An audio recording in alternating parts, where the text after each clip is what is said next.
right, welcome everyone to a new episode of Papa Spice's Hot Takes with Hans and Harry. I am the titular Papa Spice, Greg Rice. How's everybody doing tonight? Hans, how you doing? Doing great. How are you? Good, good, thank you. Harry, how about yourself? I'm doing wonderful. A lot of snow in our area for us, Ye- so that's been a little bit, but I mean, not as much as they predicted. So that's been pretty good. Yeah, I mean, depending where you guys are when you're listening to this, we're all kind of in the Northeast in the U.S., but hopefully everybody's safe. We got covered in some snow, but here we are making the most of it. Thank God for the wonders of the internet. And just a friendly reminder while we're on that topic, you guys, whichever way you're watching or listening to us, YouTube, Spotify, iTunes, we're on all of those. So if you have a preference, please go ahead and look us up on any one of those. Um, all right, with that said, our topic today is top five directors. So what we're going to be doing, me, Hans, Harry, each of us picked five directors that we think are the top five directors. And we're going to take out of those 15 and narrow it down to a final five. So we're going to be looking at stuff like filmography, maybe even some awards, you know, uh, just all of the good stuff, and getting into a discussion about that. So with that out of the way, let's dig in, boys. Let's Um, go. I like that enthusiasm. So my first pick for top five directors, Steven Spielberg. You cannot get any bigger than Steven Spielberg. Just running through his filmography here, we have Jaws, Close Encounters of the Third Kind. He's got the indie movies. We'll pretend Kingdom of Crystal Skull doesn't exist. It's all in Uh, there. E.T., The Color Purple, 1941, Empire of the Sun, Hook, Jurassic Park, Schindler's List, Saving Private Ryan, Catch Me If You Can, Lincoln, Ready Player One. He's got all of it, baby. I'm Keep talking going. about Keep going. Stephen S. And I mean, if you look at his filmography, I mean, look at the 70s, Jaws, Close Encounters, the 80s, he's got Raiders, Temple of Doom, E.T., the 90s, he's got Hook and Jurassic Park, Schindler's List, Saving Private Ryan. I mean, dude is a consistent force of awesome movies, decade to decade to decade. And even in the 2000s, man, he's still going. So I don't know. For me, it doesn't get any better. He's top of the list when it comes to making hits. What do you guys think? I agree, and then I know when we were talking about before who like some of our favorite directors are. This is the one of the ones that we have in common. I actually, and I'm not afraid to say it. A lot of his older movies I actually didn't see. Like I've never actually seen Jaws. I've never. I think I've only seen Jurassic Travesty. Park once, and and it's not necessarily. I think it is like that generational thing. Like I've seen Raiders of the Lost Ark, but I've seen pretty much everything like 80s on. But he's definitely one of those directors that has like everything in his portfolio in terms of he does science fiction, he does those thriller movies, he does Jaws, then he goes to like Indiana Jones, which is adventure, and then sneaks in like and just keeps going. But then he also does like these serious movies like Saving Private Ryan, which is I think to this day is probably the best war movie that is not just World War II, but any war movie in general. And looking over his filmography, I mean, he did like a ton of stuff. I love his historical stuff that he does. Like Catch Me If You Can is another one of my favorite movies. I feel like a lot of the stuff that he touches on in terms like not in terms of like science fiction or fantasy or adventure. I really like how he handles historical fiction, or not almost say fiction, but historical content. But then he does a few of those like straightforward movies, and then he comes back with Ready Player One, which I've said to our group that that's probably one of my most underrated movies in the past 10 years. And he doesn't seem to lose it. Like he understands his fan base, but he's definitely something that when you say Spielberg, anyone from any generation or any like lover of any genre can like recognizes him and his content, which I really think says a lot. And if you ask a lot of other directors, he's an influence to them. So Okay. Harry, any thoughts? Yeah, listen, I'm not going to be the one who's going to get up here for hot takes. I mean, I'll save some hot takes for later, but I'm not going to sit here and say Steven Spielberg is not one of our greatest directors. I mean, he has Good won call. 3 Oscars. I mean, 2 for directing with Saving Private Ryan and Schindler's List. So if you want to make the case that he hasn't made, an amazing movie that, has won a Best Director, but I mean, I think that's kind of, you could go either way with the winning awards. Some of the Mhm. directors will touch on, some of them have been nominated plenty of times. I mean, somebody like Martin Scorsese, but they've only either won 1 Oscar or barely any. So, but Mhm. that's his numbers there. I mean, and like Chris was saying, Ready Player One. I mean, if you want to just talk about recent movies, I think it is an underrated movie as far as the conversation from people. But it's just a fun movie. Like when you're watching a Steven Spielberg movie, like whether it be E.T., whether it be the indie movies, Jurassic Park.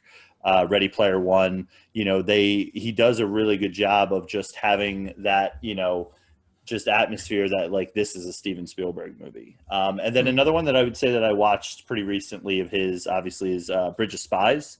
Mhm. With Tom Hanks, and I know Mark Rylance, I believe, won Best Supporting Actor for that movie as well. So great performances in that. But that's another fun one where if you talk about the length of Steven Spielberg, it's like he can go all the way from the '70s to 2000s in there. But maybe he picks and chooses his content. I mean, I guess with the Prestige, that's what comes with it. Yeah, true. But you get to pick and choose. But yeah, I mean, I'm not going to sit here and start our hot takes podcast with no Steven Spielberg because I think that's just bonkers. But yeah, he would definitely be moving on to one of those top slots. As just the overall one of the greatest directors. Okay. Yeah, I mean that would be a nuclear hot take if you're coming in here saying His Spielberg's movies are trash. trash. Yeah. I mean, listen, I will say the indie movies for me are fun and enjoyable, but I couldn't tell Mhm. you. I know like the story and plot lines. I know we've talked about it before, but like I couldn't tell you anything of like which one is which, to be Mhm. honest. Mhm. But I mean, when you have movies like Jurassic Park, that like I mean, to this day is just a staple of just the power of CGI and just even all that stuff. But and I mean, That Schindler's one List. I gets a lot mean, of play in your household, right? oh yeah, the wife, yo, Yeah. my wife loves it when I mention her on this. Big wife guy over here, but you know, the Jurassic Park, that's a movie she goes to bed to. I don't understand it, but maybe one day we'll have a what movies does Jill fall asleep to list. But yeah, Schindler's List Jurassic Park gets a lot of play in I my was gonna say that'd household. be rough to fall asleep to. Yeah, Schindler's List. Yeah. yeah, that Um, one, Is that she one's in the room? Is devastating. that why you're saying all these nice things? No, she is not in the room. She is nowhere near. So.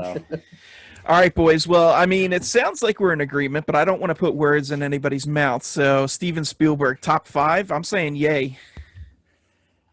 You Yeah, know, for me, yeah. yeah, I mean, listen, I know, we got 13 other directors to go through, Mhm. but I would have to say a yay for me, for Steven. All right, marking it down. Hands, you're up next, buddy. Who do you have? Who do you All want right, to so nominate? I'm gonna go with Wes Anderson.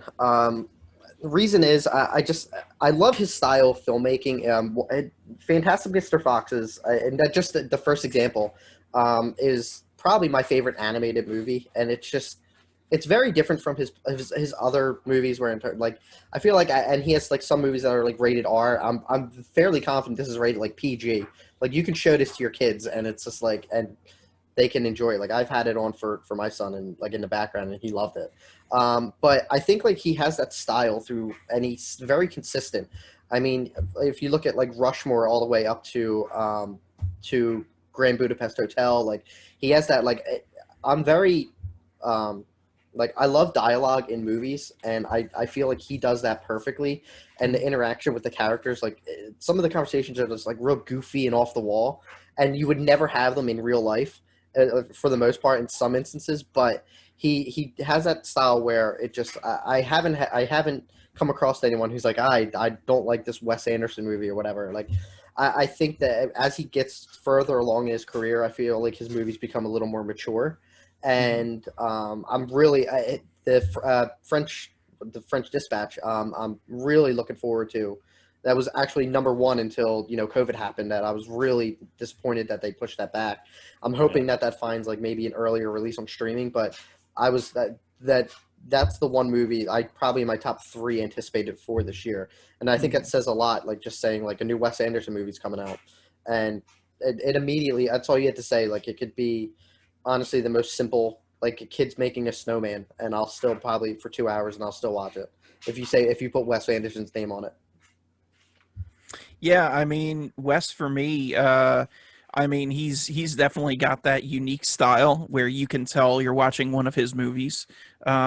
Admittedly, I have seen less than half of his filmography, so I can't comment too much. I've only seen a few, but his movies look intriguing, the ones that I haven't seen, and they're definitely something that I want to see.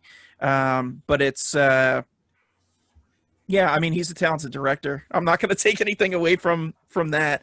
Um, but quirky for sure. Yes. Harry, Yeah. what do you think? Yeah, I mean, I think that quirky is a really good word, Greg, to use for it. I think, for his style, so it kind of can turn some people off. I mean, I think for, most people, it's probably, this looks interesting. And he does get a lot of, I mean, the thing with his movies all the time I always see is like just the casts and who, are listed on there. I mean, a lot of times He's with the got some big trailers, names. like boom, boom, Bill Murray, Yeah. and all these other type of names that'll just be listed and it'll go down and fill up the whole page. And you're like, oh man, that looks great. But quirky can be a word to describe it. I know Grand Budapest Hotel is one of our friend Sean's favorite movies of all time with it. And Moonrise Kingdom, I think, has a special place for me. Just, again, it does have that, two kids or two young kids who are trying to be in love, but, are trying to run away as well. And, their parents, they're trying to defy against the odds. But it does it in a great word, like you said, Greg, is a quirky, different way. So I could see why he might not be the best director for some, but I definitely think he deserves to be, in this kind of, range of our top 15 for it. But I would probably say, I think where you, Greg, you've seen a lot of his earlier movies. I've probably seen more of his later movies. I love Fantastic Mr. Fox. I own it on Criterion. I made my wife watch it. She thought it was fun and enjoyable. But that's, I think, the ability of him to, tell these stories or adapt, the story from the Fantastic Mr. Fox book to have, bring it to life. Mm-hmm. So you're throwing them up for top 5 all time, Hands? Oh man, top 5 all time.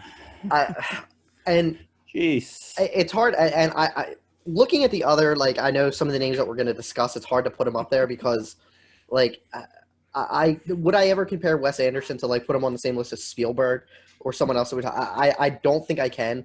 And we all three of us, like, really found some really good names. And, like, thinking back, Harry's right. He's not for everyone. And I don't know if we're putting top 5, if we extended it to top 10, I would put him on here. But I think now that since we're doing top 5, I would be okay skipping him from that.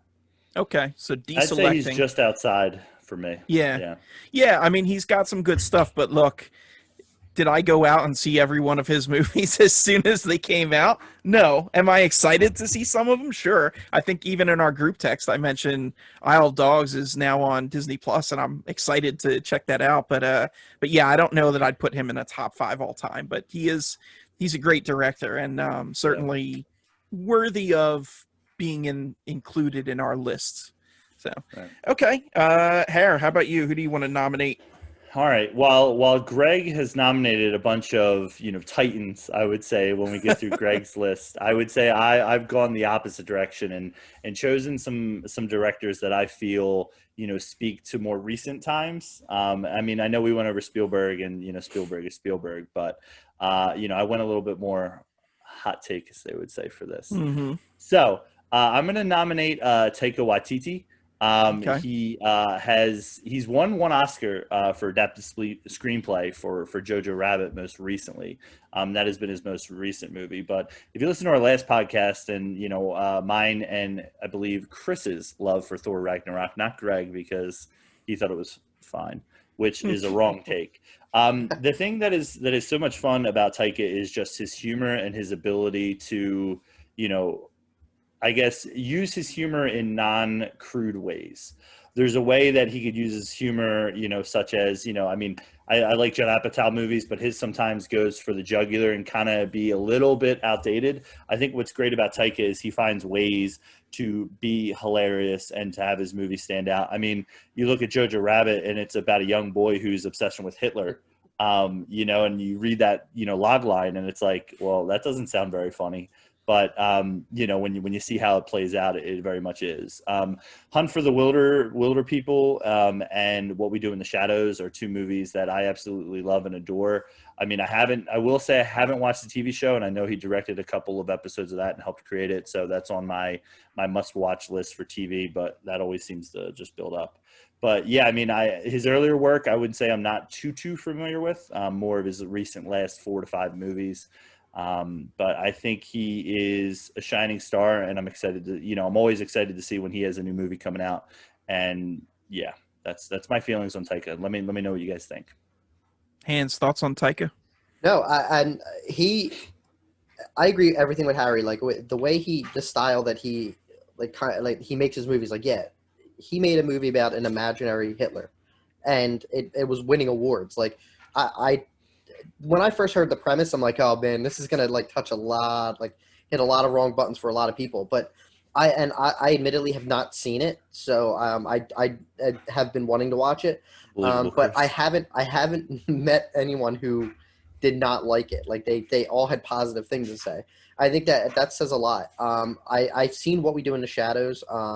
I've seen it, I think, before I really kind of realized and appreciated what his like film style was like. But I'm a big fan of the show. He did direct a couple episodes, but it's just, I love Hunt for the Wilder People. I remember Harry had asked me to go see that in the theater, and I was like, I don't know what this is. He's like, oh, dude, Taika Waititi movie. I was like, I don't know who that is. He's like, Sam Neill. I was like, all right, the guy from Jurassic Park. Let's go. Sold. But and that was the first, I think, movie that I actually saw of his that, and I'm like, this is actually like pretty amazing. And you know, we've talked about Thor Ragnarok. I know he directed the season 1 finale of Mandalorian. I know, not trying to jump in the TV world, but he definitely has a unique style that is moving forward with future filmmakers. I believe that it's going to definitely be one that stands out among some other projects that you're going to see from other directors. Mm-hmm. So for me, with Taika, and I promise I'm not going to use this word all night, but he's another one I find quirky in a good way, though. Right. Thor Ragnarok, yeah, I mean, I enjoyed it. I wasn't over the moon for it, but I did enjoy it. And Jojo Rabbit, I actually loved. In the beginning, I was like, oh, I don't know about this. And it won me over as the movie progressed. Like it has a perfect blend of heart and comedy. Yeah. So, but unfortunately, those are the only 2 movies I've seen by him. So, I don't know. I mean, for me, it's a no for top 5. But Harry, what do you think? Listen. I'm okay with him just making it. I'm not gonna say just outside, but I'm okay with you being out. But I got some more names that we'll be chucking out that are going in. I will not have this.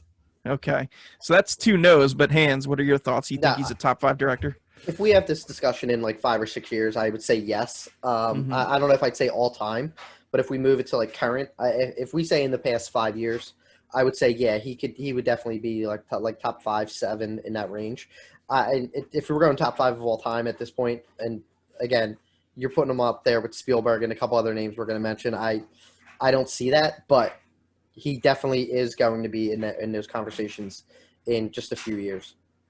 Yeah, I mean, I'm like I mentioned on the last episode, I'm super stoked for Thor: Love and Thunder, and he's got a Star Wars project also. Like, dude, sign me up. I'm all in. Oh yeah, absolutely. So, okay, all right. Well, we'll move on to my next pick, which is Bobby Z, Robert Zemeckis.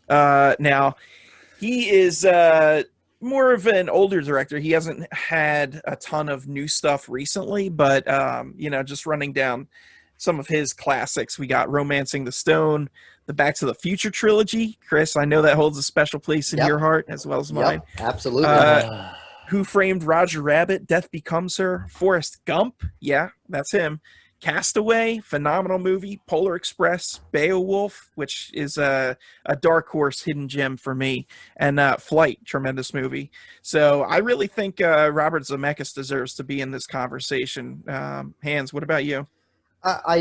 I think he deserves to be in the conversation. And where I'm at, like you said, Back to the Future is one of my favorite trilogies. I'm one of the few people that actually like 3 more than I like 2.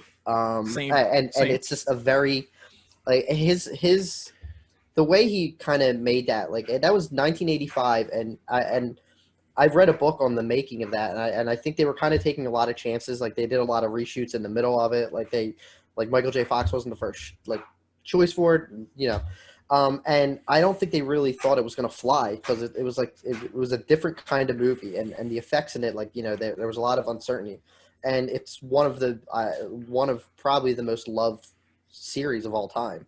To the point where I don't even think, and I don't know if it was Bob Zemeckis or it was Bob Gale that said this. They're like, we're not remaking this. Like, as long as Zemeckis is alive, we're not touching this, which I love. The fact that he cherishes it as much as I do, like, that I'm glad to hear that in this day of remakes. And then the other movie that I have like a real, like, real high place is Forrest Gump. I honestly can watch Forrest Gump maybe, if it was possible, all day, every day, if that was like a job. But when I went to Savannah a couple years ago, seeing some of the landmarks was like the highlight for me, like just seeing where it was filmed. I think, I mean, even some of these movies, I didn't even realize that he directed it, like Flight and Beowulf, which I like them. I still think he didn't really, I don't want to say he lost anything, but he kind of took some things in a different direction in terms of going more dramatic from what some of the other movies that he did, like from Back to the Future to Flight. I mean, and I believe Flight's the one where he landed the plane upside down, right? It's the Denzel one. Denzel movie, yeah, that was pretty cool. So, all right, that's well, my. I don't think they Robert landed Zemeckis it piece. upside down. But. Yeah, it was under. You know what I meant. He was under investigation because they weren't sure if he was. They were upside down at one point. Yeah. Are you thinking of Sully?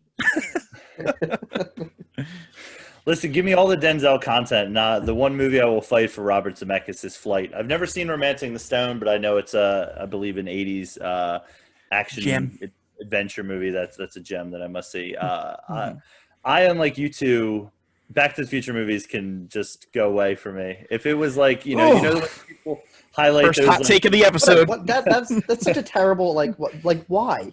Listen, Go ahead. I'm not. It's a perfect movie, the first one. So go ahead, just tear it apart. No, listen, I'm not going to sit here and tear it apart. But when people are like, they have those 4 things, and it's like you can remove one trilogy from history. I would remove Back to the Future every single time. I don't think I've ever seen. That's the trilogy you would remove. Yeah. Why not? What other trilogy should I remove? Fast and the Furious? I think not. That's not, dude. That's a lifetime. That's a non-trilogy. Yeah, that's never ending. But for me, I mean, obviously Forrest Gump and Castaway are 2 wonderful movies.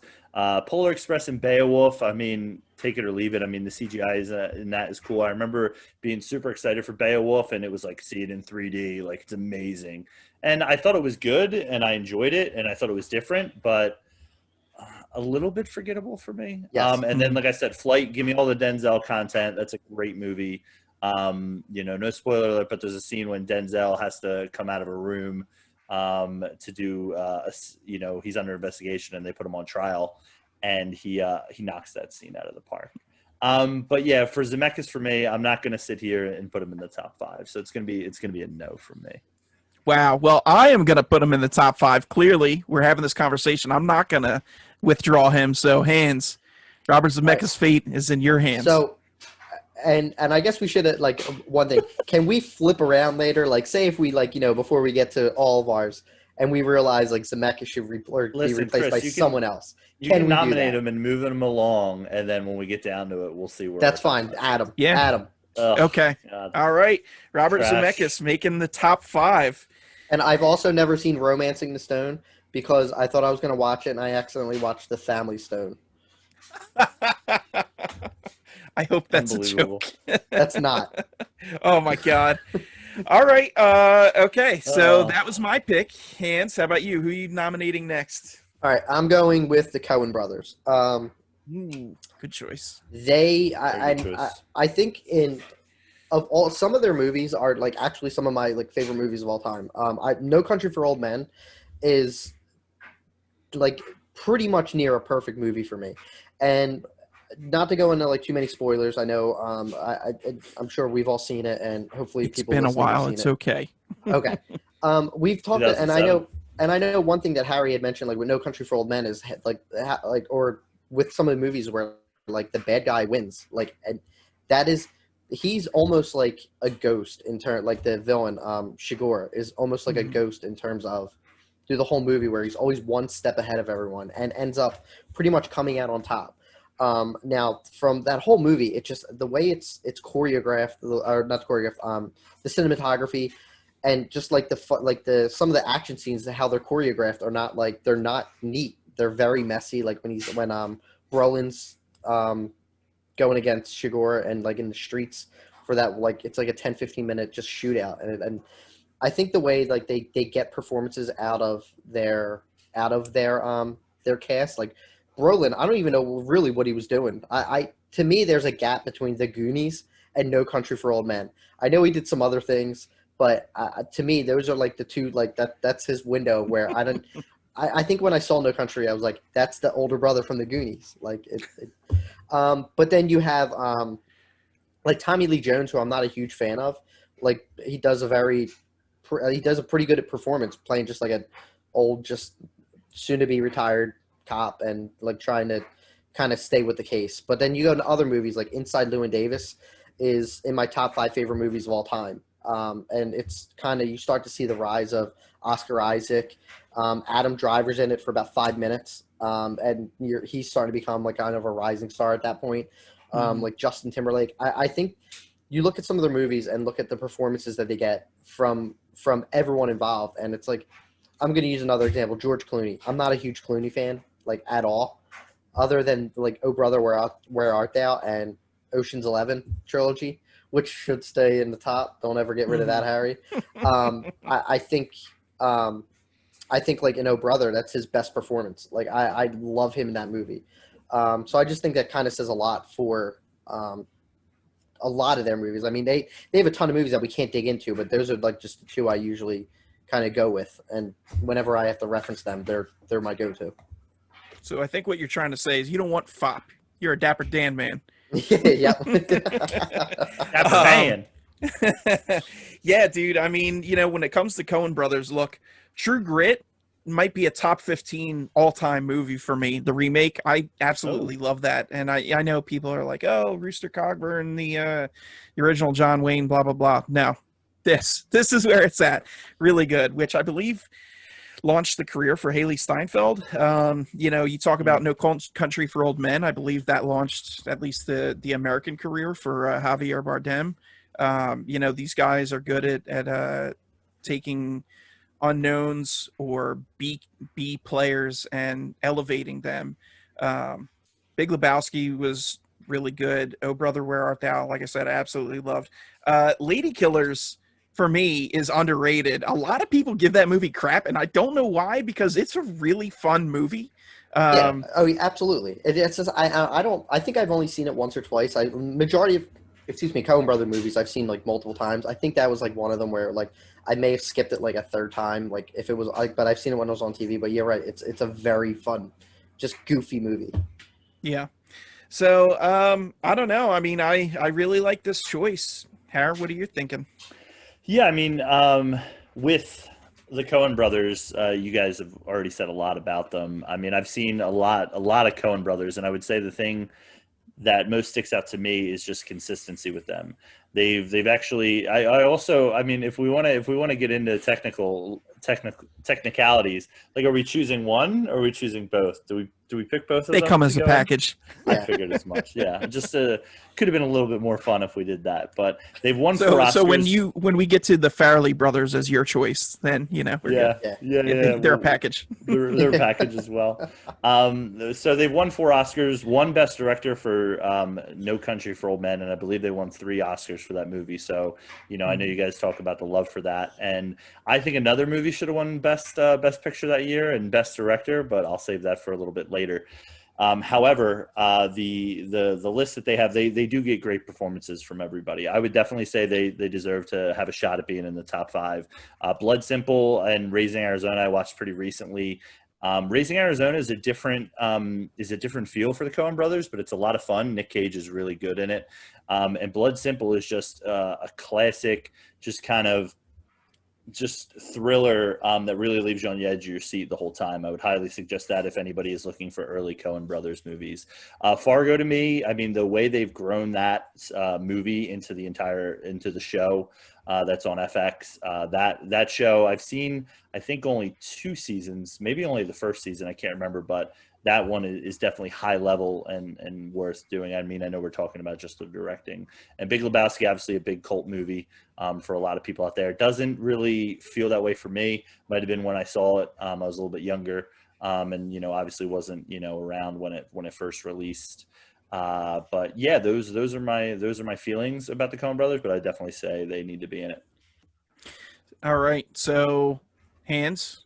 They're in for me. And I would actually recommend too, just what their most recent, The Ballad of Buster Scruggs on Netflix. It's oh yeah, that's really enjoyable. It's so good. It really is. Like I think it's like 6 individual stories. Yeah. Sorry, go ahead. Go ahead. No, go ahead.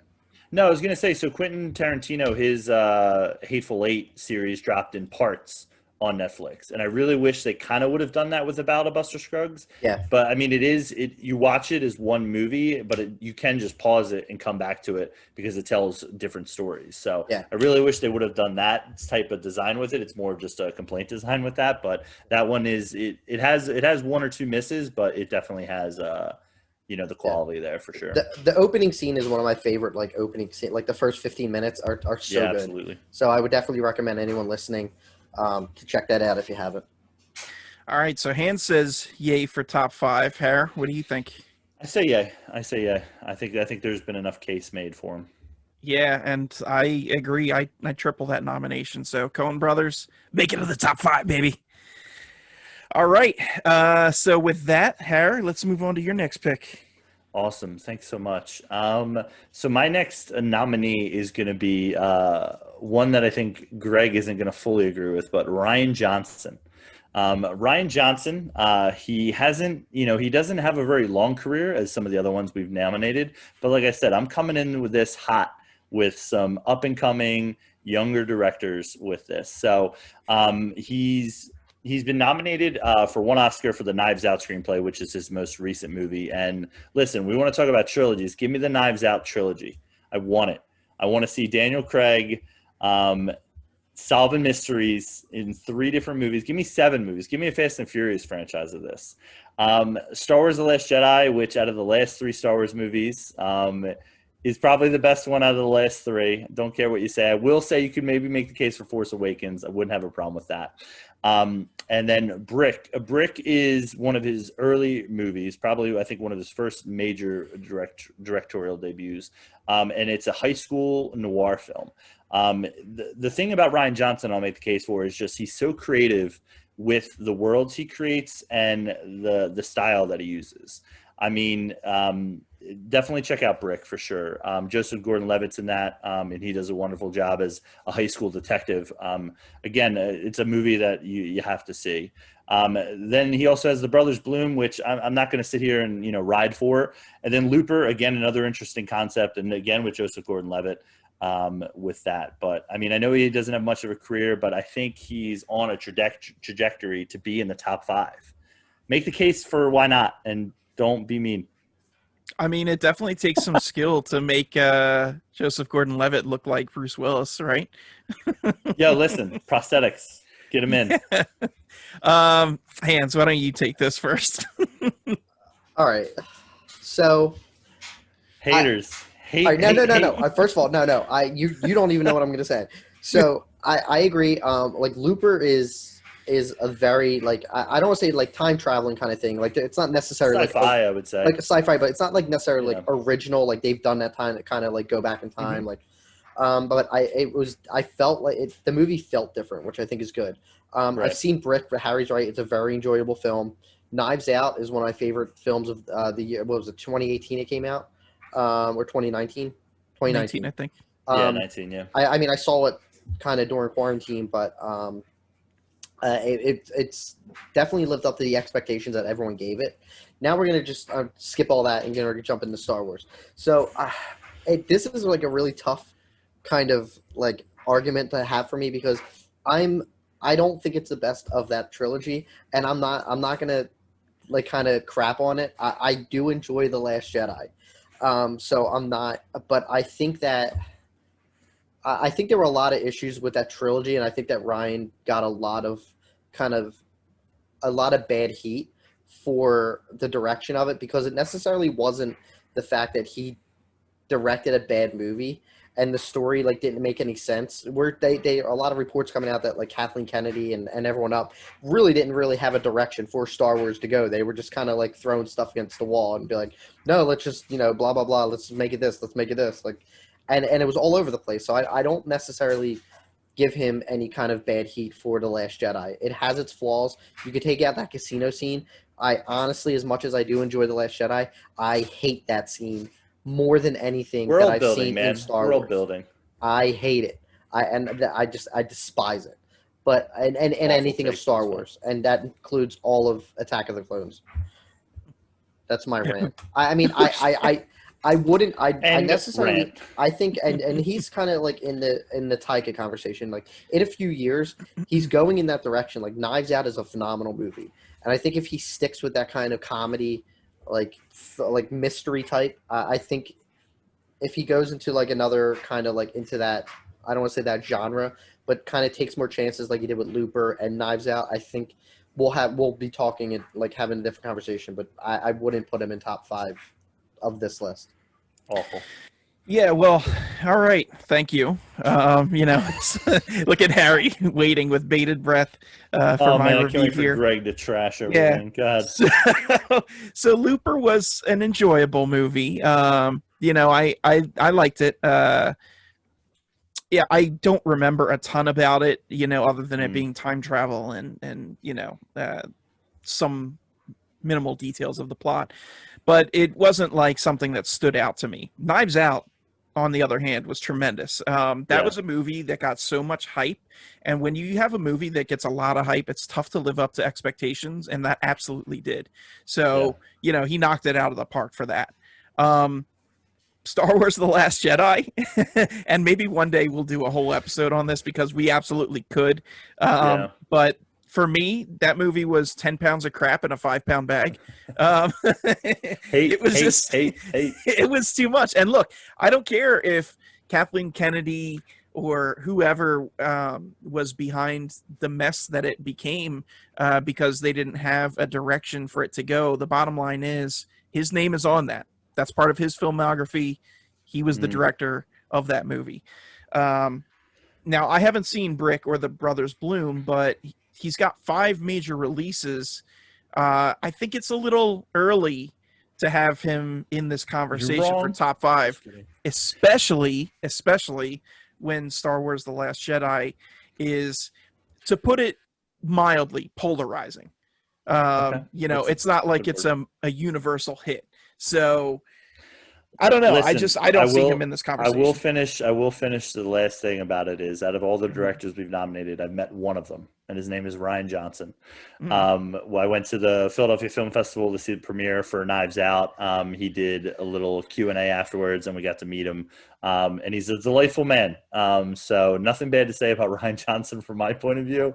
So we're putting him in the top 5. This is great, boys. Next director. What's up? So what you're saying is this is nepotism for your friend because you got to get him in.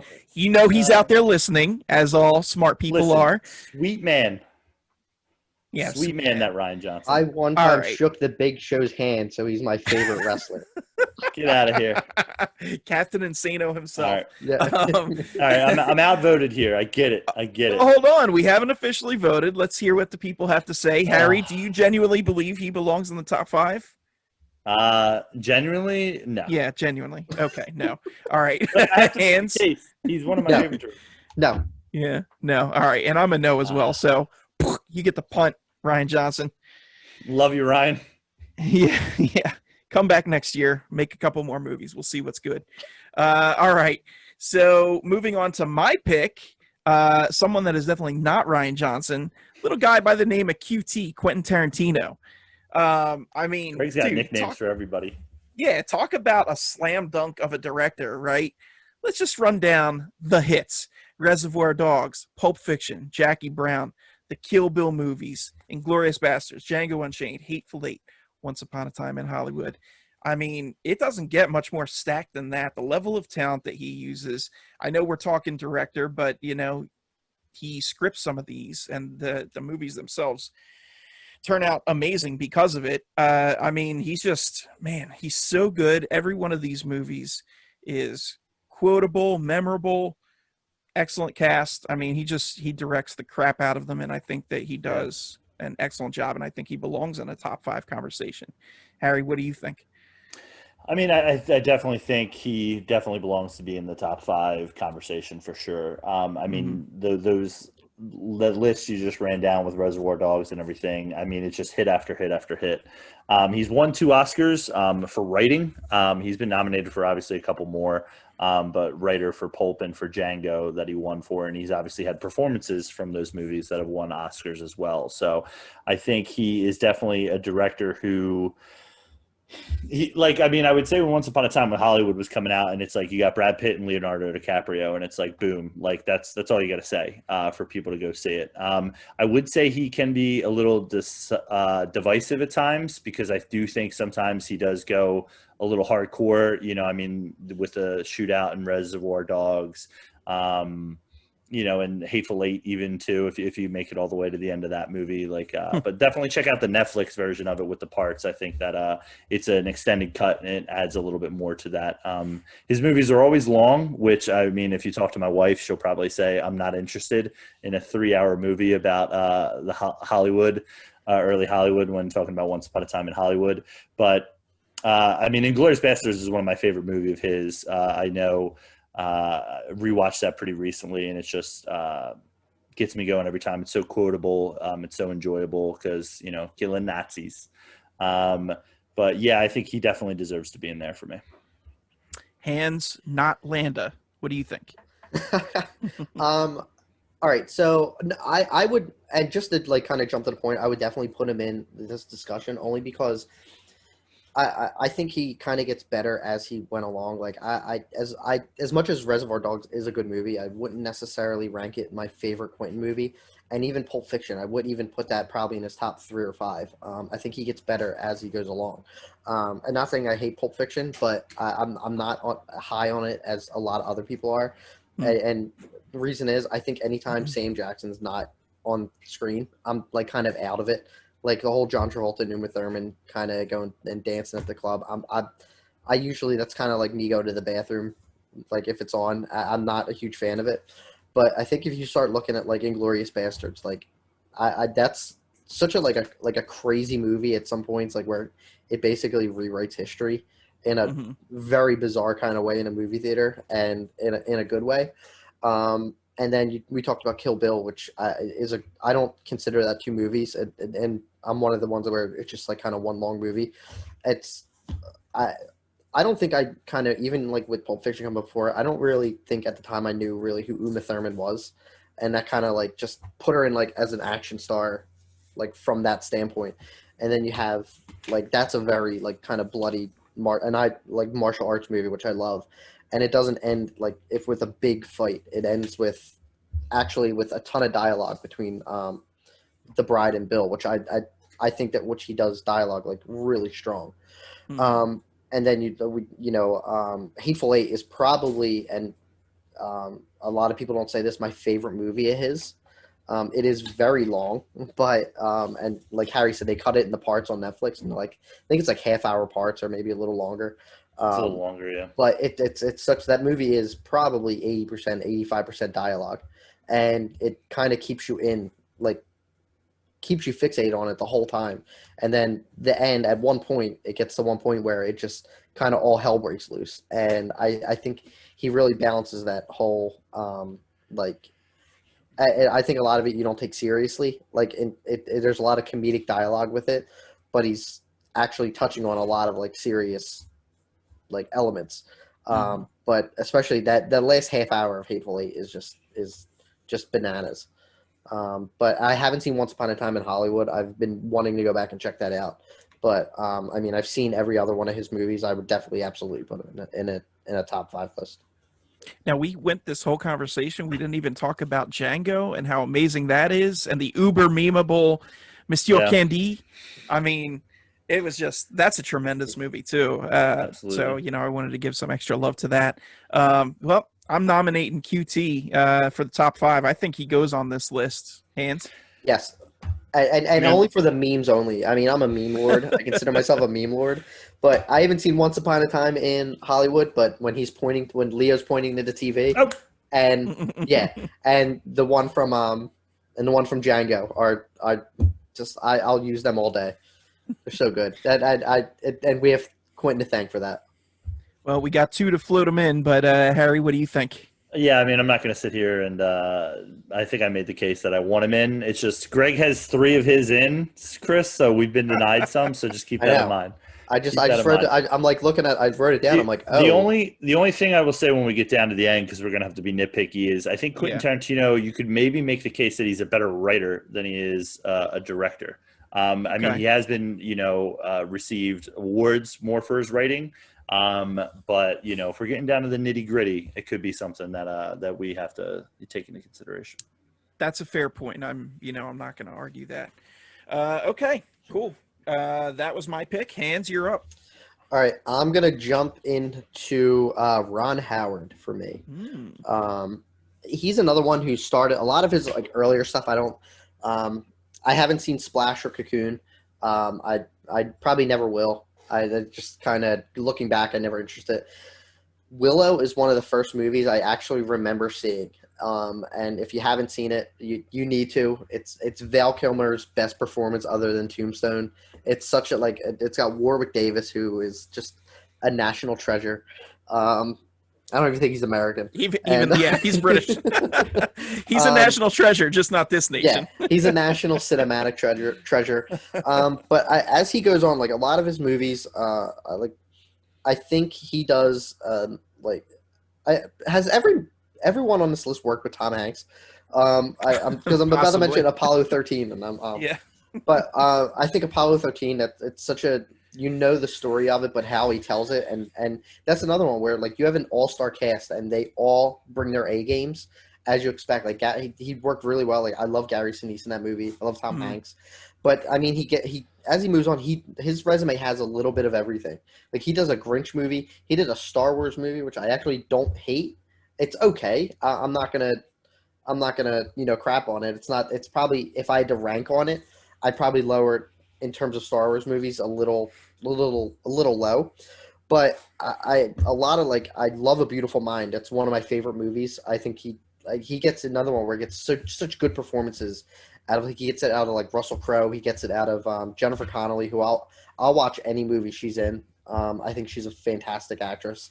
But I just think he's another one like Spielberg, where when he touches on a lot of historical events, he does it like so well, and you actually like I feel like they could be like almost documentaries in terms of if you go back and look at some of the research with some of the work that he's done. Da Vinci Code movies they're all right. I'm not gonna whatever. They're enjoyable, the first 2, but I think like he's definitely does.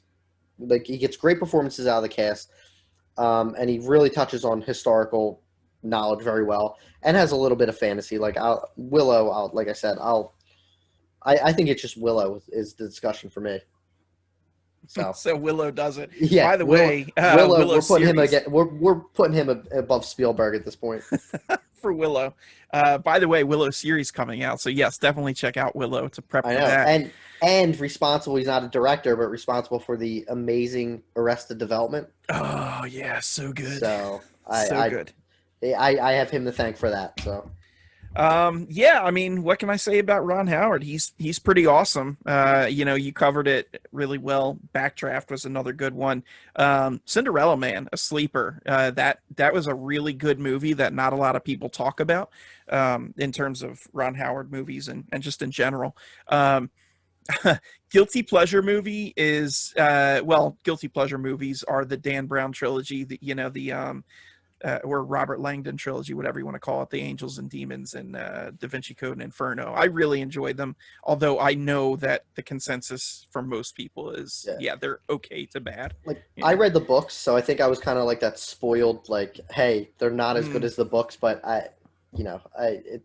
they most of the times they never are. So. Mm-hmm. Yeah. But yeah, I mean, Ron Howard, I mean, he's a solid choice, and I would say he deserves to be in the conversation. Howard, what are your thoughts on Ron? Opie? I think Ron Howard for me is outside of the top five. The reason I feel that way, and while we keep discussing him, is I feel like he's just a poorer man, Steven Spielberg. Like, we have Steven Spielberg in the top five list, and I don't think we could have Ron Howard in the top five list. I feel like Steven Spielberg's filmography just outweighs that. My two favorite movies from him are probably Beautiful Mind and Rush.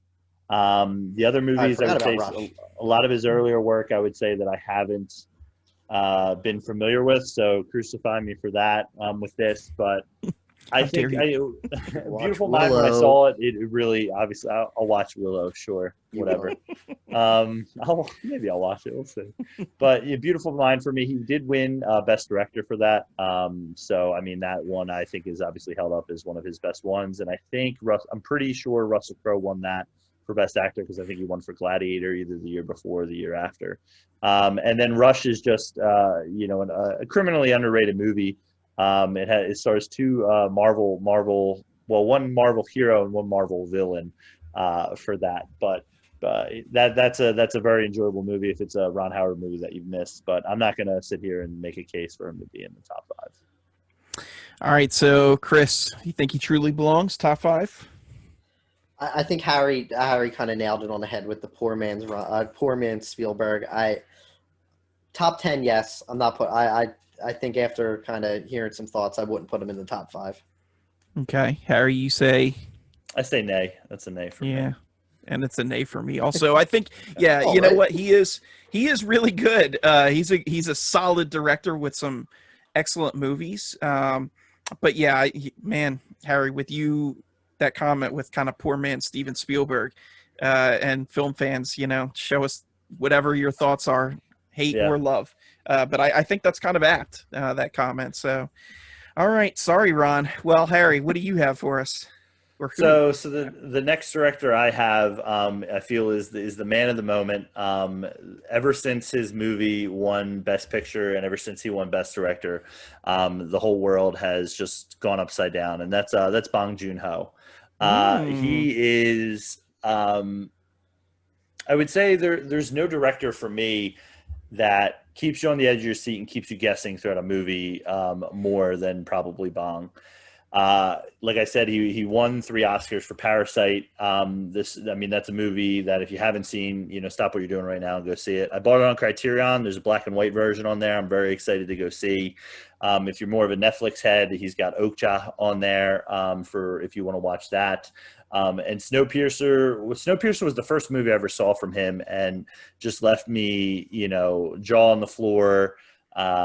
Felt like it could have gotten more recognition, but I believe there were some issues with that film either coming out. I think it was one of the Weinstein Company movies, late on in the game there. So I think there were some issues with that, which hurt it from, I think, getting more recognition and getting a push for it. And I've recently watched The Host when it was on, shout out Criterion Channel for that. And that's just another, it's a kind of a monster movie. And that's just well done as well. But I think because of the run he's on, and if he came out with a movie tomorrow, I would definitely be in a theater, or on my TV, depending on how it was available to me to go watch and see. Hans, your thoughts on Bong? So I've actually only seen one of his movies, which was Snowpiercer. So, Harry, if you want, I can just drop off here and I'll go watch Parasite. And then if you guys are still recording, I'll come back. Hold on, pause and come back. I'll be right back. He's definitely a director that I wouldn't necessarily put him in a top 5 list, but he's definitely one of those directors that I want to go back and watch his previous films. I heard The Host is phenomenal. Okja, I heard is great. Snowpiercer, like I said, I've seen it. I actually love Snowpiercer. The TV show that it's on season 2 right now is really good. I don't have much to say other than like kind of commenting on Snowpiercer, but I think the fact that he's another one up and coming. I think that once he has a small resume, but I think once he starts building, and I hope that he doesn't have a big enough resume where it takes me long enough to catch up all his movies. Like I feel like I could do it in a fair short amount of time. But I wouldn't I don't have a lot to say with him. Snowpiercer was great. I do want to watch Parasite. I know it's available on streaming. I'll let you borrow my Criterion. Don't worry about it. I'll watch it on streaming. That way, I won't feel guilty when I don't give it back. Speaking of which, I found your Blue Crush that I borrowed from 10 years ago. Oh God. On that note, though, I wouldn't include him. I don't think I've seen enough of his movies to kind of make a judgment call on it. So similar to you, I've only seen one of his movies. The one I've seen is Parasite, his most recent, and I mean, it was tremendous. It was a great movie, and I think deserving of all the accolade that it got. But I can't rightfully put him in a top 5 if I haven't also gone out of my way to see his movies. So yeah, I mean, his resume is kind of short, and for the things that are on his resume, like I don't see anybody out there saying, "Oh yeah, go check out Mother." "Oh yeah, you have to see Snowpiercer." Like, you know, it's not movies that are talked about in terms of like legendary status. So I think he's an up and comer for sure. And based off of Parasite, I don't doubt that his other movies are really good, but he doesn't make it into the list. You know, for me, all the hate, just keep the hate coming my way. The one movie I will say that just got a re-release and should be available, and I know it was available on streaming, is Memories of a Murder. I believe that is the title of it. I don't. Well, sorry everyone. But that movie is definitely going to be re-released, I think, in March, courtesy of Neon Studios. So that's definitely something where I would say if you guys are looking for another Bong movie, that one is very well regarded as well. So can't wait till we have this discussion again and you guys put them in. It'll be great. Well, let's take it to a vote, Harry. You say yay? I say yay. I think he's one of the few directors on this list who has won a Best Director award. And I think Parasite is a fantastic film. And I think he has a longer filmography than you guys are giving him credit for. I say yes. All right. Hands? Nope. No. And I'm the tiebreaker here. I'm saying nay. Sorry, bud. No. Yeah, sorry, Bong. Back to the bottom of the bin for you. All right, moving on. We're going to go with my next pick. Little fella by the name of Jimmy Cameron that you guys might have heard of. Jimmy C. Cameron. Jimmy C. Yeah, Jimmy C.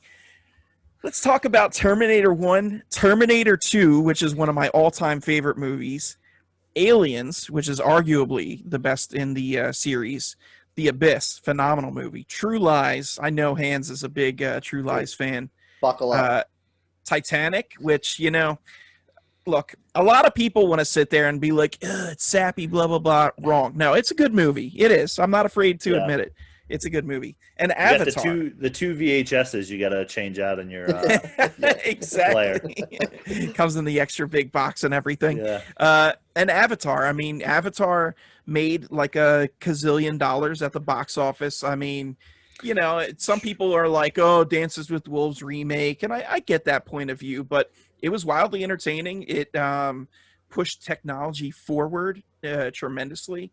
I just really enjoyed the story. I enjoyed the actors. I mean, I thought it was a great movie. So James Cameron, I mean, there's nothing this guy doesn't touch that turns to gold. We'll see with the Avatar sequels, but so far his record's straight. So I don't know. I think he's a top 5 director for me. Harry, what do you think?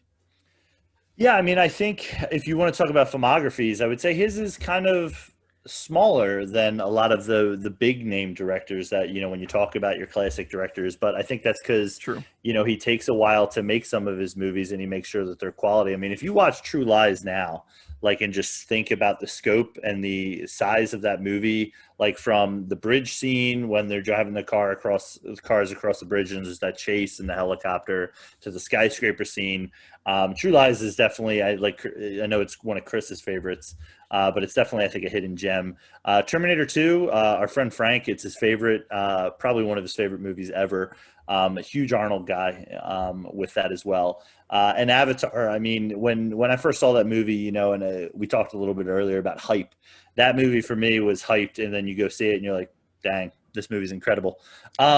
So my biggest complaint with him is that where's Avatar 2? You know, let's go. Let's get it out. Stop doing. I mean, but that's part of the, And you know, 3 and 4 and 5 and 6. yeah. Let's go. Let's get him out. But that's part of the making of James Cameron, or Jimmy C, with his movies, is that, you know, he takes the time to make sure that there are no flaws, that you're not sitting there during that one CGI scene and being like, that looks a little cheesy. But yeah, let's drop the Avatar 2. Let's go. Come on. Okay, hands. All right, so Terminator 2 is one of my favorite like movies. Not only is it a good sequel, I think it's far superior than Terminator 1. And then you look at Aliens, I think that's like the best of the trilogy. I think James Cameron is a great action director, because if you look at like Terminator 2 and you look at True Lies, like if we're having like an honest, genuine discussion, True Lies is not a good movie. It's a fun movie. It's a very fun movie. And then Dude, he got that performance out of Tom Arnold. Come on, dude, now. You tell me a talented director? He's not a talented director? It was on TV it was on TV like a couple nights ago, and I texted you guys about that. And I watched the last 20 minutes, and I was just like cracking up through the whole thing, like when he's flying the jet and he does the whole "you're fired," and I'm like hitting Catherine. I'm like, oh my god, you gotta, like, this is hilarious. And she's like, her exact words were like, "This is one of the worst movies I've ever seen." Like, and she only like really paid attention to like 30 seconds. But I think he's really like, and you start going to like Titanic. I think Titanic is a great movie, but it is a little sappy. But I think that like it really amps up and like after it hits the iceberg and like kind of like the chaos starts ensuing. And I think second half of the VHS is what you're saying. Yeah.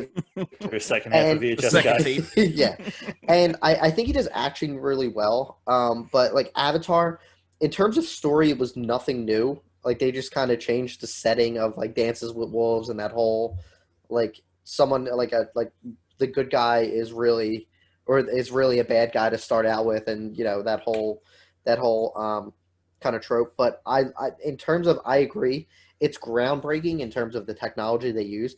I think I saw Avatar like 6 times in the theaters. Like I really do have like a soft spot for it. But I can't put him in top 5 only because I think he's a good action director, but I haven't seen him enough in just like a completely like serious, like straight up like drama where like, if that makes any sense, like if, you know, I wouldn't put him top 5. I would put him definitely top 10, but I definitely think he is a phenomenal director, but I think the reason is I don't even think there's much, and I don't remember Terminator 1. I don't think there's much action in it in terms of like T2. No.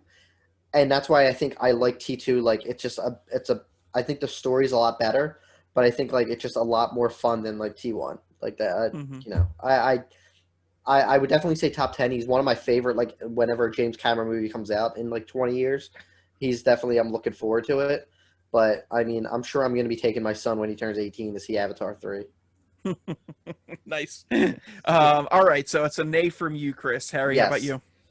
I think there's 2 factors. There's 3 factors. One, I mean, he's won 3 Oscars. They were pretty much all for Titanic, which obviously we've talked about, and that was, you know, the highest grossing movie forever until Avatar came along and you know, beat that as well. But there's 2 factors. One, we haven't removed a director from Greg's list yet, so that's going in there. I'm being biased. And then 2, again, I'm going back to where's Avatar 2? You know, our buddy Tim, he would love to see Avatar 2 right now. He's probably banging on the door of James Cameron asking for Avatar 2. So, yeah, I would say he's just outside. I think Chris brought up some good points with that. Okay. I bet you that movie's going to get pushed back again. Obviously. Oh yeah, you think so? Oh yeah. No, not That's even not a very COVID hot related. take. Because he's gonna like be one of those that wants to go to like an actual distant planet to film it. I mean, it's not like there's no precedent for it, so Yeah. it's possible. Well, you guys gave your votes, and I'm actually going to side with you and vote nay as well, and not just because I'm outnumbered in this, but I actually, you guys made some good points. I think he is in that top 10 discussion. I don't know about top 5, and especially, I'm looking at some of the names coming up, and it's like, I think maybe there could be better picks. So. James, you're an awesome director, but you just didn't make this top 5 list. So sorry, buddy. Sorry. Um, Sorry, Jimmy C. all- yeah, he's gonna love that. All right, Hans, who do you got? So I have one more, only because me and you shared Spielberg, so we already Yes. discussed him. So He's I'm going to go obviously with Denis Villeneuve. Mm, So far, like out of his filmography of all the movies that I've seen by him, he knocks it out of the park with everything. Sicario is such a great movie. Like that's the first movie I saw of his. I really, and I don't even, I don't remember, Harry. I don't know if you can like kind of back this up. If Benicio was nominated for an award for that, or Emily I don't Blunt. believe he was. Okay. But I that's could do another a one quick where look. it put like Benicio on like a map of terms of like I feel like he fell off for a while, and like he put like it's my favorite performance of his, in terms of like a serious role. Like if you go to like Guardians or something that was like kind of goofy. But it's my favorite Benicio role. But just the story of like the whole cartel and about like even Sicario better 2 than is- Sin City. He was great in Sin City. I forgot about that. I forgot about Sin City. He was, But yeah. Sicario, I'll yes. give you that. I'll stick with Sicario. But I think the way he handles, like, he's another one with like cinematography where he like uses it to the best of, Shout out Deacons. yeah. Oh yeah. Like Roger, like he works with Deakins and it's like, it's gold. Now, And who is Deacons for our listeners? he's the cinematographer for Okay. Sicario, and I believe Okay. he did Blade Runner, Harry. Just in case. Yeah, he did Yes? 2049. Yeah. Yeah. And then jumping into that, Blade Runner is one of my favorite science fiction movies. And when it was first announced, here's a director that he had a good track record in terms of recent movies and quality. But I think putting that sequel into his hands really said a lot to Warner Brothers to say like, all right, it's been like 30 years since this movie came out. Like you like do what you can with it. And I think it really is my favorite science fiction movie, probably in the past 10 years, other than one we'll probably talk about in a little bit. I think like now the fact that they're going forward with him with Dune, like that's probably my most anticipated movie, and I've talked about that, ad nauseum regarding my expectations for that and like how like I feel. But look at like Arrival. I don't know if anyone. I know Greg, you haven't seen Arrival. Love Arrival. Arrival is like such a phenomenal movie. You get Amy Adams and Jeremy Renner, which are great in it. He's another one who takes like I don't want to say like B-list actors at the time, but he like gets such good performances out of them, and he does a little bit science fiction. He does a little bit like kind of like thriller with Sicario. Dune with science fiction. Like I said, I cannot wait. He's definitely has such a great resume, and it's only going to build hopefully from here on out. Okay. I can't comment much because out of our entire list, Denny here is the only one, not Denny, but Denis is the only person I haven't seen a single one of his films. It's just absolutely crazy to me. Now I've heard good things, especially with Arrival, Blade Runner 2049, and Sicario. But yeah, I don't know. The only thing that I'll add to this conversation is that he has a very small filmography. So another one who I think is a real up-and-comer. He's certainly talented, but I think for me, it's just going to have to be wait and see where does this go in 5 or 10 years. Harry, what are your thoughts on Denis? Yeah, I mean, I think I would say when we talk about the small filmography, I think the best thing that he's got going is that I would say his is probably one of the highest, highest batting percentages, for lack of a better word, Hmm. with how much he has hits. I mean, going back to the Deakins point, I mean, we talked a little bit. I don't want to go off too much off a topic, but with Deakins, I mean, he did No Country for Old Men as a cinematographer, Beautiful Mind, Skyfall, one of the best James Bond movies, True Grit. So he's worked with the Coens and worked with a lot of these directors. So look up your Roger Deakins history, folks. And then just going back to Sicario. Sicario is, I mean, I know it's always hard to talk about like favorite movies of all time, but Sicario for me is one of my favorite movies of all time. You know, it's a well acted. You know, some of the scenes in there are so memorable, from the border scene. And Greg, you'll see it when you watch it next week, because you'll be so upset that you haven't watched it yet. To some of the later scenes when they have to go underground. Just the style of his movies are great. If you want to talk about it, does he deserve to be in the top 5? I would make the case yes, because he was borderline on my list. One of the ones I had to remove in the list, because I also saw Chris had him as well. But yeah, and I mean, Arrival, he was nominated, I believe, for directing for that film as well. So definitely add that to your list if you haven't seen it. All right, Chris, you keeping them up? Yeah, I'm keeping them up. And Okay. disclaimer for that loud banging you heard shortly ago, my laptop fell off its stand. Great job. Great job. Technical difficulties, please Yeah. stand by. Yeah. No worries. Yes, I'm keeping them in. All right. I am going to say nay, just because, again, I think it's a really short filmography, and there hasn't been anything that's jumped out where I've absolutely had to rush out and see it. Harry, what do you think? I'm gonna have to say nay. As much as I would love to say yay, I think when we get down to the top 5, I think he would still get cut. So I would have to say nay. Okay.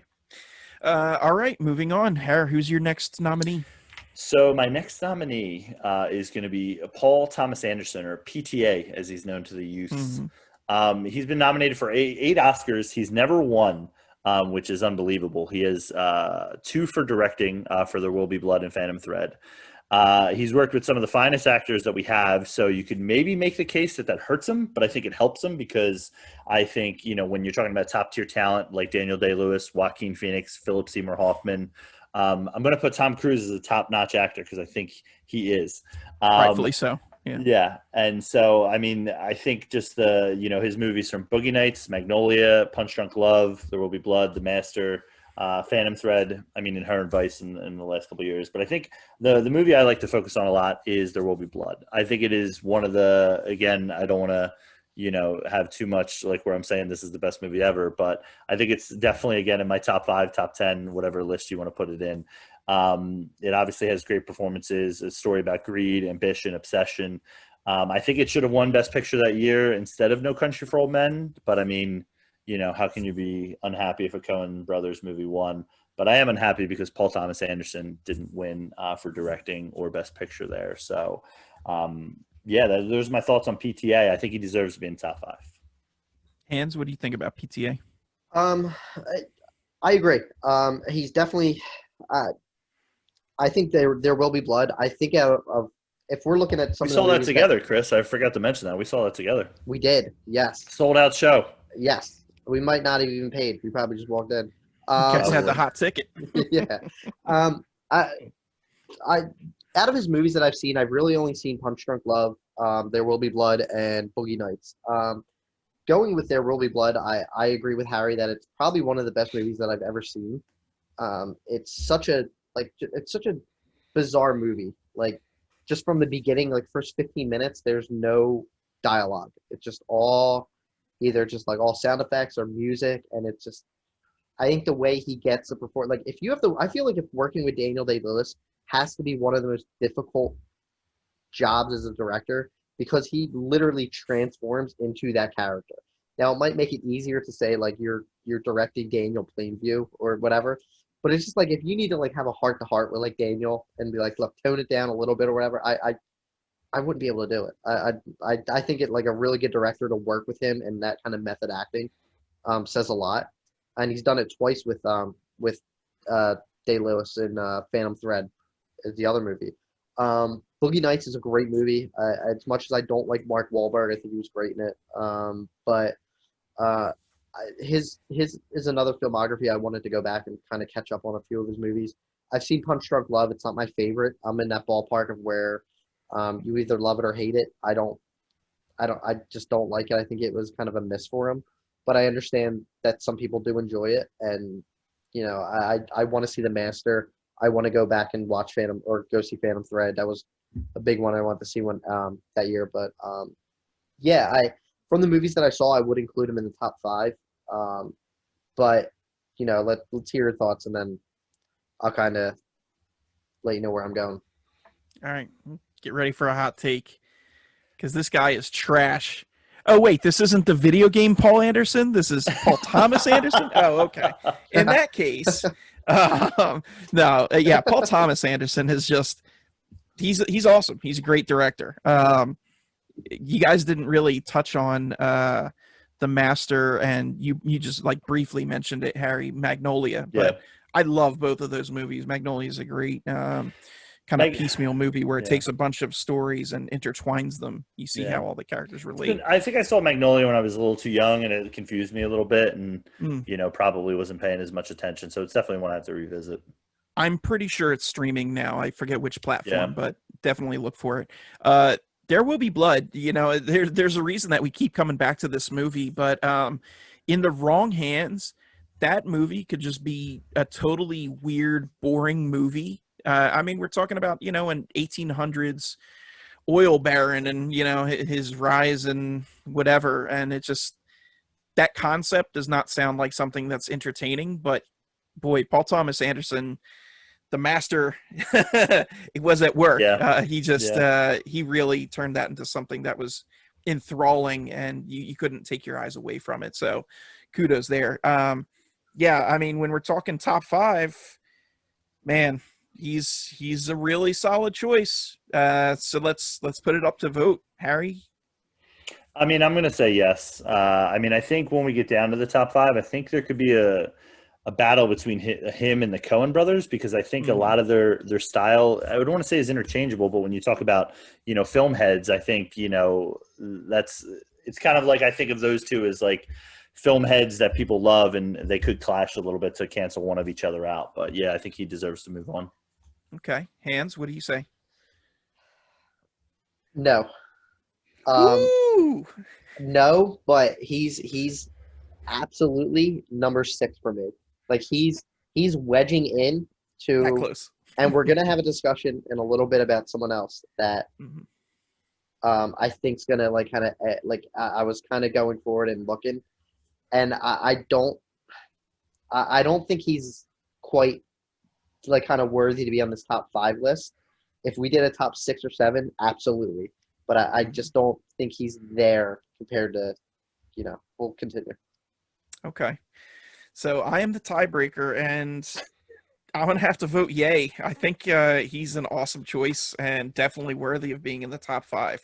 So PTA, welcome, brother. You're in. Good choice here. All right, guys. All right. So we have our 5. Oh, yeah. Now it's but there's still two other directors left that we have to talk about. Let's go, baby. Let's go. They are some heavy hitters. So my final pick here is one Christopher Nolan. The God. My vote is no. For those that don't know, this is one of Harry's favorite directors. Oh my God. And I'm sure, he'll lavish praise upon Chris when he gets his chance. But, he's another one that's got a really just absolutely great filmography. Memento, Insomnia, the Dark Knight trilogy, which, say what you will about The Dark Knight Rises. That might be take it or leave it, but Batman Begins and The Dark Knight itself, awesome. The Prestige, phenomenal movie. Inception, phenomenal movie.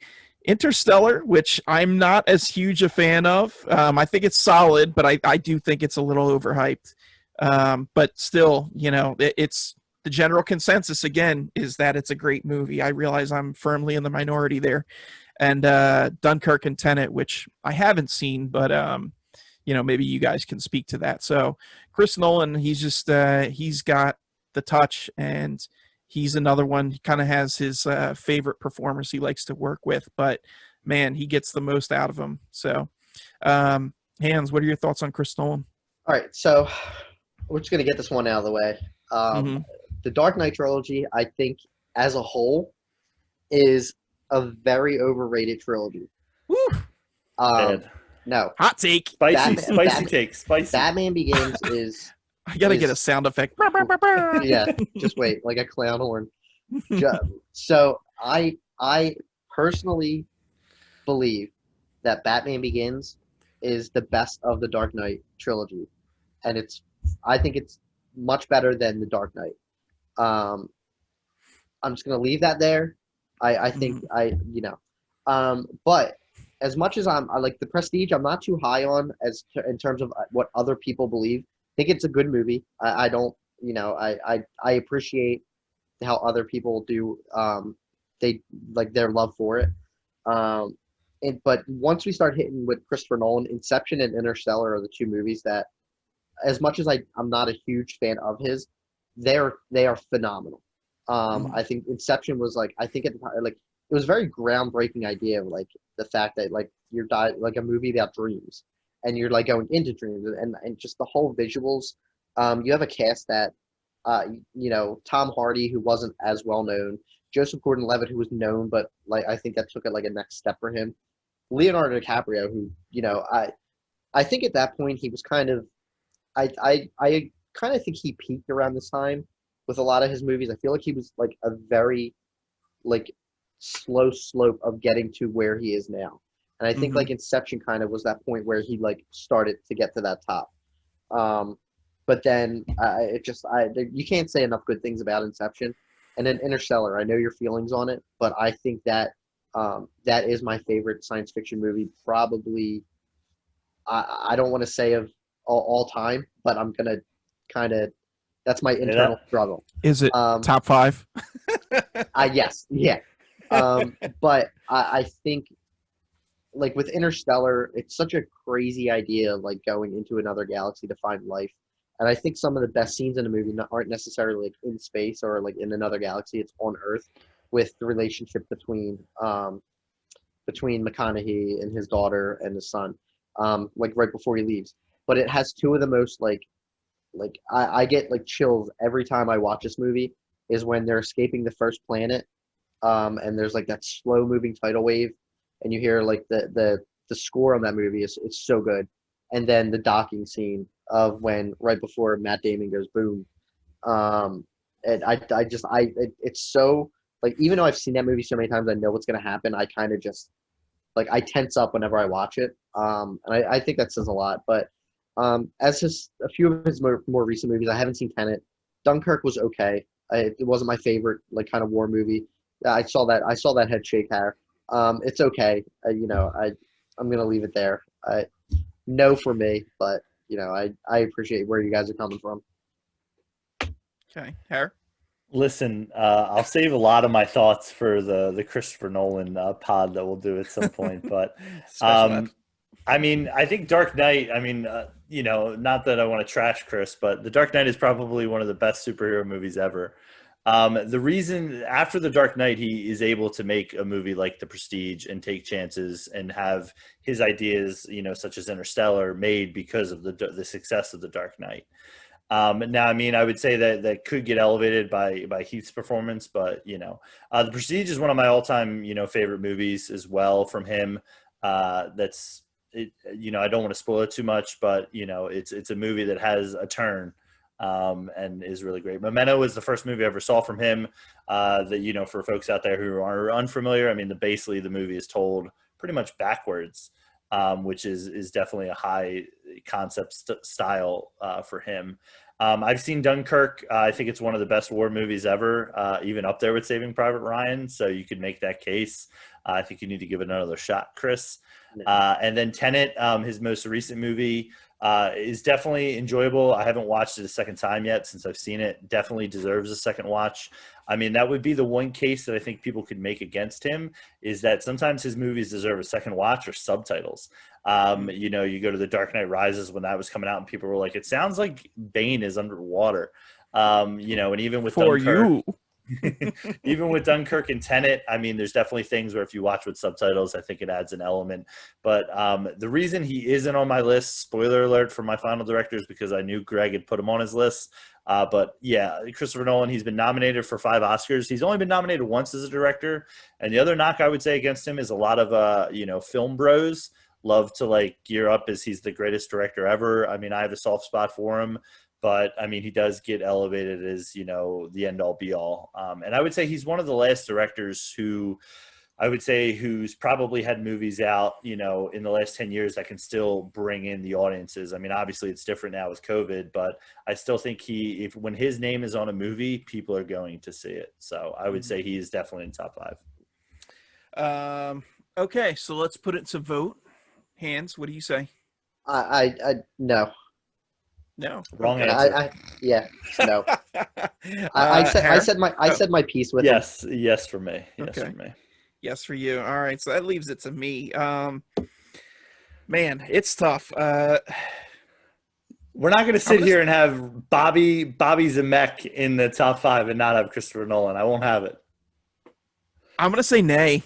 Oh my goodness, this is unbelievable. I was gonna say keep in mind Talia's death scene in Dark Knight Rises. Yeah, I mean, Unbelievable. look, here's the thing. I now granted I have not seen it, but again, the general consensus with Tenet is that super confusing, needs multiple watches, blah blah blah.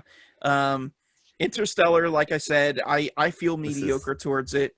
And Insomnia and Memento, okay movies, but nothing that stands out. And the Dark Knight trilogy, 2/3 awesome and 1/3 not so much. So yeah, Chris Nolan, I love you, bro, but I'm sorry, man. You don't make it. I cannot wait for the end of this podcast when I can throw my computer in the river and never do this again. Harry. This is unbelievable.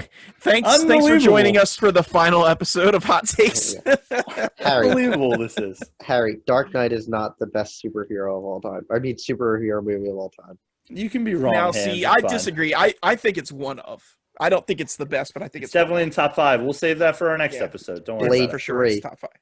All right, Jesus. moving on before I get too Yeah. upset and start Moving crying on. on camera.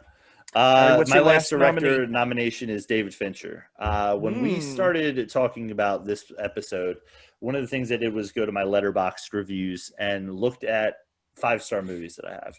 And even though I have, Christopher Nolan is probably one of my favorite directors, Fincher's movies were always at the top for me. He's been nominated for 2 Oscars. He's never won. One was for Button and Social Network for directing. I think Social Network is probably one of the greatest movies of the 2010s. Highly underrated. I don't know why it didn't win Best Picture at the time. Is it underrated? I think everybody rates that pretty highly. So I would say so, but I would feel like during the time that it came out, it was definitely not. Wasn't I guess talked you're about right. as much. Yeah. I mean, it's one of those movies that you look back in 5 or 10 years and you're like, why wasn't this movie Best Picture? Why isn't this movie talked about more? Girl with the Dragon Tattoo. It's criminal that we never got to see his Girl with the Dragon Tattoo trilogy. Don't know the whole story behind that, but that movie for me is underrated thriller. And just a fantastic movie. Gone Girl almost made me never want to be with a woman again. Now I know obviously that it was based off of a book and, probably if I read it, but his adaptation of that is incredible. One of the great performances as well in that movie, but fantastic movie. I will say I haven't seen Mank. That's one of the movies of his more recent that I haven't seen yet, but I feel like I need to watch Citizen Kane before I do that. And then, one of the first movies I ever saw from Fincher is Seven, which unequivocally is, a fantastic movie. Great thriller. Mm-hmm. I would say he deserves to be in top 5. Okay. Seven, I literally just rewatched that like last week. I mean, that's one of those movies where it's like, oh, Seven's on? Okay, cool. I'll watch this. It's so rewatchable. Alien 3 is kind of controversial when it comes to the Alien movies, but I think it really holds up with that original quadrilogy, I guess. Counting Resurrection, but it was a very unique take and setting, and I thought Fincher really handled it well, and I was totally for his decision to off Ripley. We talked about Seven. I'll be honest, I'm not the hugest fan of Fight Club. Yeah, me I neither. thought it was an okay movie, but that seems to be all the bros' favorite movie, Yes. and Yep. it's like, oh, come on, dude. Nail on the head. Yeah, Zodiac was tremendous. Yeah. Absolutely love that. Social Network, again, I think it does get a lot of praise, but I think it's deservedly so. Girl with the Dragon Tattoo, I absolutely love. I think that's criminally underrated, and I believe we all went to see that together, too. By the way, Yeah, possibly. Yeah. and Gone Girl, also phenomenal. Like Harry, I haven't gone to see Mank, or I haven't watched Mank yet, but Yeah. David Fincher, man, he's got a really, really solid resume here. Hans, what do you take on? What's your take on David? So if when you look at some of his earlier movies, like I mean, like Alien 3, you're right. Like I kind of think you nailed it with it. It wasn't. I don't think it was bad. I think it's out of the trilogy. I think it's the weakest of the movies. Seven kind of. I think it for like a '90s movie, it kind of like revolutionized that thriller type storytelling. Like with that like shocking ending, like and the whole Gwyneth Paltrow's head in the box scene. But and one of the things I love about Seven is the fact that I don't know if this was Fincher's decision or not. Is how they kept Spacey out of all of the promotional Spoiler stuff. alert. Yeah. So they kept him out though, so like they didn't know, like he didn't go to any of the premieres, he didn't go to any like interviews or anything. Like no one knew that he was in the movie, and I did think not know that's that. like yes. So like, and I think other than like the cast and Fincher, like they knew, but his name wasn't on anything up until I probably like later on in as like probably in like the 2000s they probably popped his name on it because everyone knew, but at the time, but then we kind of jump in when we go to Social Network. Is my favorite movie of like probably the past 15 years. I think the whole storytelling with it. I think the fact that Sorkin writing it was great. I think he really took that script and just nailed it. I don't think Jesse Eisenberg's probably the best Mark Zuckerberg, but he really did like such a good job at like making me believe that he was Zuckerberg.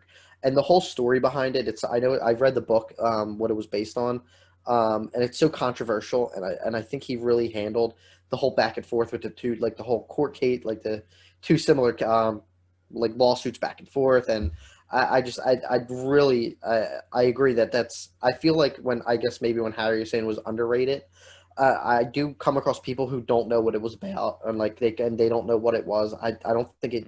I think it got recognition, but not to that like next level in terms of like it's hard to explain. But I've come across people who have no idea what that movie is. But you say Facebook, they're like, okay, I don't want to watch that. But it's such a, like a unfriended. exactly, yeah. But then like Justin Timberlake, he's not like one of those like great actors, but he was another one where like such a great performance from as Sean Parker. And then Gone Girl, going into the movie, I read the book beforehand. Halfway through, I know it kind of is a spoiler, but when I was reading the book, the same thing happens halfway through the book, and I thought my Kindle mistakenly downloaded another book. So I was really confused. But that was another one where he got such good performances and great storytelling from, like the source material kind of treats it that way, but to adapt such a good such a good source material and put it on screen I know earlier I mentioned where I don't like some of the like books compared to movies. I actually enjoy the movie more than the book on this one. But it's such a wild kind of concept already, and I think he really it really should have gotten more praise. I see some people, that's another one where a lot of people are like 50-50 on it. I think it doesn't get enough love as it should. Okay. Well, we've heard the arguments. Let's get to voting for Mr. David Fincher. Harry, what do you say? I say yes. I mean, like I mentioned earlier about my reviews, I think he has some of the highest. While his resume is long, or isn't that super long, I think his quality definitely stands out. Hans, what do you say? I'm a yes. Look at that, spicy. Look at that, Harry. You said no to Nolan. You can Kick rocks. I am going to say yes also. So David Fincher makes it into the top 5. With that, that is all of our nominees, all 15 directors that we've gone through. But we have a top 6 here, and we need to narrow it down by 1. So for those keeping score at home, we've got Steven Spielberg, Robert Zemeckis, the Coen brothers, Quentin Tarantino, Paul Thomas Anderson, and of course, David Fincher. So who do you guys think should stay, or who do you think needs to go? I guess this who do you think needs to go. This one's easy for me. Nolan should be in here. We should have the discussion about it, but it's fine. But Robert Zemeckis needs to go. I think he probably has the. I think he probably has the latest. I don't want to say resume because that's not the right word, but his films I don't think are better than a lot of the other directors' films. Like when we if you rank them up pound for pound, movie for movie, I think the Coen brothers, PTA, Fincher, and Quentin, all stand up above them. Because I think Spielberg is. I mean, we could go that way if you want. I think Spielberg's in for sure. Yeah. But yeah. Okay, so you're saying Zemeckis doesn't belong? Easy choice, yeah. All right, Hans. Greg, you know what? I narrowed it down to like 2 that I would replace. I kind of was back and forth between PTA and Zemeckis. And after kind of thinking, as much love as I have for Back to the Future, I'm putting Fincher in with Zemeckis. Oh, my heart. I don't understand how you could do that. Actually, hold on a second. I do understand, because looking at this top 6 here that we have, that we need to get down to a top 5, I also agree. I think out of all these, Zemeckis, as much as I love his movies, Castaway, tremendous. Back to the Future, tremendous. Some of my all-time faves. But I think in terms of, batting average or just, quality of work, whatever you want to call it, he is lighter on that end than the others. So I think we're all in agreement, which is pretty cool. Robert Zemeckis getting the boot, unfortunately. So with that leaves our top 5 as Steven Spielberg, Coen brothers, Quentin Tarantino, Paul Thomas Anderson, and David Fincher. Good work, boys. Harry, I would agree. You got 2 of yours on here. Yeah, so do you. No, technically Spielberg, right? We shared that with Greg. That's like a half. Yeah. Nolan should be on there. I think it would have been a more interesting conversation with Nolan. We probably would have went on for another 10 minutes, but I'll save it for your Nolan podcast. Yeah, branching off. I'm going alone. Harry's Nolan podcast where he does a deep dive. Save it for the Nolan podcast. All right. Well, I mean, that's pretty much it. Thank you guys for joining us. Hans, you got anything you want to say to the peeps before we go? Follow me on Twitter. That's it. What's your where? Twitter? On what, Chris? You can follow me on @PhillyTTP for any Sixers fans. Trust the process. There we go. PHILATTP. So Phila, not Philly. Phila, I'm sorry. Just to be clear. Oh my God, what a mess. Harry, anything for the people? I mean, let me know that these guys are wrong about Christopher Nolan, that he should have been in the conversation here at the end. We probably would have went another 45 minutes because I wouldn't have given it up. But yeah, I mean, let us also know who we missed out on, who we could discuss maybe for another episode in the future. Because there's definitely a whole ton of directors that we had to narrow it down to. And obviously it's part of our favorites as opposed to a general consensus, like somebody like Alfred Hitchcock or something like that, or Stanley Kubrick. But Joel Schumacher. Yeah. I can't believe this guy. I can't believe Hanratty's opinion was that Christopher Nolan shouldn't be on there, but he's like, Schumacher. I'll admit that a chance. I'll admit the Hanratty turn on Christopher Nolan surprised me. That was a swerve. Again, we'll touch on this, I'm sure, in the future. I'm not high on him. Let's just leave it at that. Okay. Interstellar's fantastic. Dark Knight is not. Well, yeah, just let us know. Let us know your thoughts, everyone. Yeah, to our listeners or viewers, make sure to like, share, comment, subscribe, follow, all of that good stuff. If there's anybody that you want to see on a top 5 episode in the future, whether it's actors, directors, whoever, let us know. But other than that, we will see you guys in 2 weeks, and everybody live spicy. Spicy.